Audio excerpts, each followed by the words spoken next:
වැඩේට දැන් ෆෝකසින් දෙන්න. හරි. කලින් නිදාගන්න නැති, ෆෝන් එක ඔබන්න නැති, TikTok බලන්න නැති, මේ ටිකේ Instagram යන්න නැති, ගේම් ගහන්න නැති, පොතක් අතින් අල්ලපු නැති උන් මෙතන නැති, වැඩවලින් නැති බංගස්ථාන වෙලා ඇති සමහර. පාඩම් කරලම නැති වෙයි සමහර. දැන් ආයෙ පටන් ගන්න.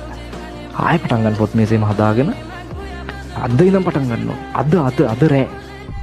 අද රෑ. හරි අමාරුයි දැන් ඈ. ආයෙ පටන් ගන්න. මුලින්ම පටන් ගන්න. පුළුවන්. ඒ නිසා මේ ඔයාලා නතර කරපු තැන තියෙනව නේද? ඉතින් නම් වැඩි පටන් ගන්න. හිත හයිය තියන වඩුවලා කරගෙන යන්න. ඒ නිසා දැන් ආයෙ පටන් ගන්න. අද දවස් පටන් ගන්න ඕනේ. පොත් මේස ආයෙ හෙට වෙද්දි පොත් මේස හවස් වෙද්දි හදලා පිටිවල ගහලා ෆයිල් හදලා ලෙසන් බයි හැදුවේ නැත්නම් වැඩි ඉවර කරලා රෙකෝඩින් කරගෙන බලන්නරන් ගල වැඩි ඉන්වෝල් වෙන්න ඕනේ. දැන් තනි කර උස්නේ දුවන්න ඕනේ. නැතුව අය හිතන්න එපා ගුඩේමක් නෑ.